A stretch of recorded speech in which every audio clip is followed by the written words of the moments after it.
আগো তোমার নাফিস তো চলে গেছে, শান্তিতে আছে, আমরা তোমার জিন্দা লাশ।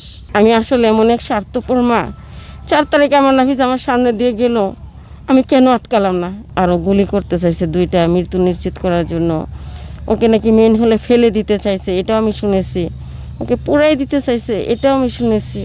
আমার নাফিস 24 আগস্ট 10:30টার দিকে বা 11টার দিকে ঘর থেকে বের হয়। তো আর ওর কোনো সংবাদ পাই না। তো আন্দোলনও ছিল। ও ঠিক 3টায় আমাকে ফোন করে, ওর ফ্রেন্ডের ফোন থেকে। ও এমন ফোন, ওর পার্স, ওর ঘড়ি নিয়ে যেত। সেদিন ওর ঘড়িটাও ঘরে রেখে গেছে, অন্য একটা ঘড়ি করছে, ফোনটাও ঘরে রেখে গেছে। 3টায় ওর ফ্রেন্ডের ফোন থেকে ফোন দেয়। আমি টেনশন করতেছিলাম। তখন বলে, হ্যালো আম্মু, আসসালামু আলাইকুম। আমি সালামের উত্তর দিয়ে বলি, বাবা তুই কই আসছিস? তুই তাড়াতাড়ি বাসায় আস, আমার ভালো লাগতেছে না।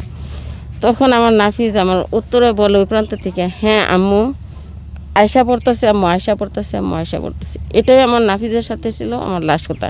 হ্যাঁ, তার মাঝে বলে, আম্মু আমি ভালো পজিশনে আছি। ওরা ছিল ওর স্কুলের 5 জন অসহ, আর বড় ভাইয়াদের সাথে এক দফার মিছিলে ছিল। আমার নাফিজ আন্দোলনের সাথে শুরু থেকে সংস্কৃত ছিল। আমিও চাইতাম দেশ পরিবর্তনে আসুক। তো 18 তারিখে ওই স্কেচ টাওয়ারে অনেক হয়, রাবার বুলেট খায়, গ্যাস খায়, আক্রান্ত হয়। সেদিন আল্লাহ ওরা সুস্থ হয়ে বাসায় আনছে। ও এতটা বলে না, হালকা পাতলা আমাকে বলছে। কিন্তু ও যে রাবার বুলেট খেয়ে হয়েছে, আহত হয়েছে, এটা আমাকে দেখায়নি, মুখে বলছে। এখন আমি মোবাইলে ওর ছবিটা দেখি। তো 4 তারিখে বের হয়, 3টায় আমার সাথে কথা হয়। তারপরে ওর সাথে আর আমার কোনো কন্ট্যাক্ট নেই। আস্তে আস্তে সময় চলে যাচ্ছে। তারপরে আমি ওর বন্ধুদের সাথে যোগাযোগ করি। একসময় ওর বন্ধুরা বলে যে আমরা ছত্রভঙ্গ হয়ে গেছি, নাফিসকে আমরা হারাই ফেলছি। ওরা 3 জন একসাথে আছে, আর নাফিস হয়তো শিমুলের সাথে আছে। কিন্তু আস্তে আস্তে শিমুলের কোনো সন্ধান পায় না, নাফিজের কোনো সন্ধান পায় না। দিন চলে যাচ্ছে। নাফিজের বাবাও খুব 4টার দিকে নাফিজের বাবা বের হয় খোঁজার জন্য। এভাবে আমরা খোঁজাখুঁজি করি। নাফিস হয়তো কয়টার দিকে গুলিটা খেয়েছে আমি টাইমটা বলতে পারতেছি না। ফার্ম গেটে ফুটওভার ব্রিজের নিচে নাফিস গুলিবিদ্ধ হয়, সেজদারত অবস্থা পড়ে থাকে। তো নাফিস গুলিটা খাওয়ার আগ মুহূর্তে আমি একটা ভিডিও ফুটেজ দেখছি। ট্রাইব্যুনালে আমি গিয়েছিলাম বিচারের আগে, আবু সাইদ বিচারের আগে 17টা ফুটেজ ওর মধ্যে দেখছি। আমার নাফিস যখন গুলিটা খাওয়ার আগ মুহূর্তে, আমি আসলে এমন এক স্বার্থপর মা। 4 তারিখে আমার নাফিস আমার সামনে দিয়ে গেল, আমি কেন আটকালাম না? এখন আমার মনে হয় মা হিসাবে আমি স্বার্থপর। তো আমার নাফিস গুলিটা খাওয়ার আগে এরকম ফেস টু ফেস একজনের সাথে হাসতে হাসতে কথা বলতেছিল। ওর মাথায় শুধু পতাকাটা ছিল, নিরস্ত্র একটা বাচ্চা।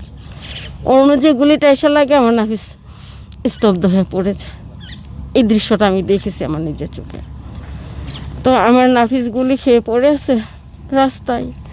আমি আমার আল্লাহর কাছে 4 তারিখে কত দোয়া দুরুজ করছি, কত আমার আল্লাহর কাছে কাকুতি মিনতি করছি, আল্লাহ আমার নাফিসটা যেন আমার অক্ষত আসে। তো এইভাবে খোঁজাখুঁজি করতেছে। আমি আসর পড়ে, মাগরিব পড়ে, ওরা আসরের আগে খুঁজতেছে।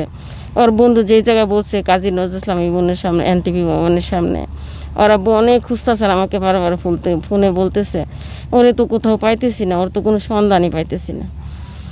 তো কী করে পাবে? ওকে তো পুলিশরা রিক্সাতে উঠাই দেওয়ার আগে রিক্সাওয়ালা নুরু ভাইকে ডেকে, রিক্সায় ওঠানোর আগে নুরু ভাই যা বলছে, আরও গুলি করতে চাইছে 2টা মৃত্যু নিশ্চিত করার জন্য। ওকে নাকি মেন হলে ফেলে দিতে চাইছে, এটাও আমি শুনেছি। ওকে পুরাই দিতে চাইছে, এটাও আমি শুনেছি। তো আসলে আমার দেশে আমার সন্তানের জন্য এতই নির্মমভাবে হয়েছে। ওকে আলরাজি হসপিটালে গেটে নেওয়া হয়েছে, ওখানে ওকে ঢুকতে দেওয়া হয়নি। ওর অপরাধটা কী ছিল? ও ফ্যাসিস্ট মুক্ত করতে গেছিল দেশকে। কোনো স্মৃতি মনে পড়ে কিনা নাফিজের? আমার নাফিজের আসলে আমি আপনাকে কোন স্মৃতিটা বলবো, বলার মতো না। তো আমার নাফিজ জুলাইয়ের লাস্টটাতে আমাকে বলছিল, আমার কোলে মাথা রেখে, আম্মু দেশ পরিবর্তন করতে হলে কাউকে না কাউকে স্যাক্রিফাইস করতেই হবে।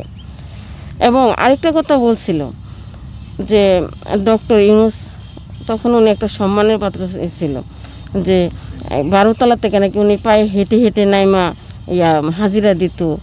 তো এই স্বৈরাচার সরকার থাকলে এরকমটাই হবে, সরকার পরিবর্তন হওয়ার দরকার, এরকম একটা স্ট্যাটাস দেহে নাফিজ। এটা আমার মনে পড়ে এখন। তো আমি তো ওর আইডির সাথে দেখতাম না, জানতাম না। আমার বোন ফোন দেয়, দিয়ে বলে, আপা নাফিজকে মানা করো উল্টাপাল্টা কমেন্ট করতে। ও একটা দেয় যে 100 জনে আমিন বললে স্বয়ং আল্লাহ তাআলা কবুল করে। আপনারা সবাই আমিন বলেন, আল্লাহ যেন কবুল করে, স্বৈরাচারের যেন পতন হয়। তো এই কথা আমার বোন বলার পরে ওকে আমি সাথে সাথে ফোনটা দিই। তো আমার অনেক স্মৃতি আছে, আমি কয়টা স্মৃতি বলবো। এই যে বললো দেশ পরিবর্তন করতে হলে কাউকে না কাউকে শহীদ হতেই হবে, স্যাক্রিফাইস করতেই হবে। তারপরে 3 তারিখে রাতে ওর ভাইয়ের সাথেও বলে এই কথাটা আমি মানে ওর ভাই আমাকে বলছে, আমার ওর সব কথার সাথে এটা মনে আসে যে ভাইয়া দেশের জন্য শহীদ হইলে এই দুনিয়াতেও শহীদের নাম আছে, ওই পারেও শহীদের মর্যাদা আছে। তো ওর খুব ইয়া ছিল, আকাঙ্ক্ষা ছিল লেখাপড়া করবে, সেনা অফিসার হবে। আজকে আসলে আমি এত বলতে পারতেছি না বুঝে। সেনা অফিসার হইলে নাকি দুনিয়াতে অনেক দাম, মৃত্যুর পরে তাদেরকে রাষ্ট্রীয় মর্যাদা দেওয়া হয়। তো ওর বিভিন্ন কথাগুলো আমি কোন স্মৃতিটা বলবো, মানে আমার নাফিজের আমি কোনোটাই তো বলতে পারি না। যেমন আজকে ইন্টারের লাস্ট পরীক্ষা 26-20-এর, আমার নাফিজের 26-20-এর স্টুডেন্ট ছিল। তো আজকে আমি ওকে হয়তো পরীক্ষার হলে নিয়ে যেতাম, পরীক্ষা শেষ নাফিজ বাসায় আসতো। আমার নাফিজ তো খুব চঞ্চলা ছিল, পরীক্ষার হলতে বের হয়ে জাপটা 2 হাতে আমার কাঁধে হাত দিয়ে বলতো আম্মু। আমি বলতাম বাবা পরীক্ষা কেমন হয়েছে? আমার নাফিজ হাসি মাখা মুখে বলতো আম্মু খুব ভালো হয়েছে। এটাই ওর অভ্যাস। তো আজকে তো আমি আসলাম, কোথায় আসলাম? আমার নাফিজের কয়বরে। এখানে এসে আমি কি দেখতেছি? ইট পাথরের মাটি।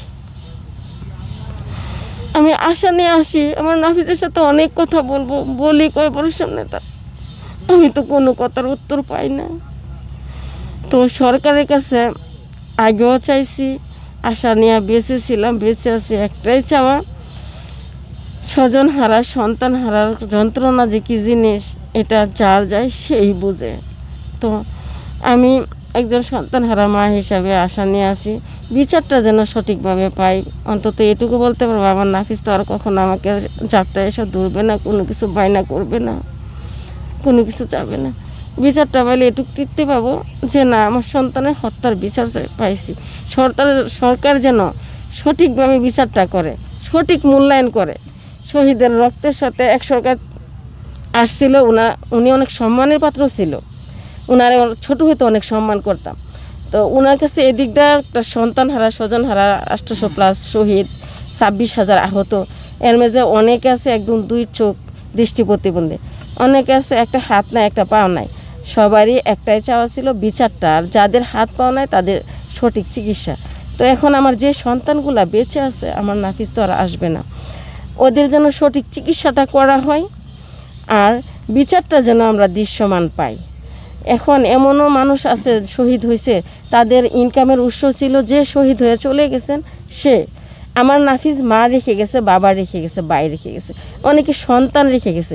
সন্তানটাকে মানুষ করতে হবে, ওই দিকে যেন শহীদের সন্তানদের দিকে সরকার ন্যায্য ইনসাফ করে, ন্যায় ইনসাফ করে। আমি হয়তো এত বোঝায় বলতে পারতেছি না, উনি যেন ন্যায় ইনসাফ করে যাদের বাবার ছায়াটা চলে গেছে তাদের জন্য জানে। যেমন আমরা শুনতেছিলাম যে অনেকে বলে রাস্তাঘাটে শহীদদের ফ্ল্যাট দিতেছে, আদৌ দৃশ্যমান হয়নি, দেখতে পাইনি, কিন্তু আসলে এটা দরকার। নাফিজের মা আল্লাহ রাখছে আলহামদুলিল্লাহ, ডাল ভাত খেয়ে আছে। অনেক ফ্যামিলি, আমি তো এখন শহীদ পরিবারদের সাথে কথা হয়, খুব কষ্ট আছে। তো বিচারটাও দরকার, শহীদদের সাথে ওদের ন্যায্য প্রাপ্যটাও দরকার। সন্তানের সাথে টাকার তুল্য হয় না। যার বাবা চলে গেছে তার কিন্তু একটু অবলম্বন লাগে, বাচ্চাটা বড় হলে সে ইনকাম করে তার মাকে খাওয়াবে।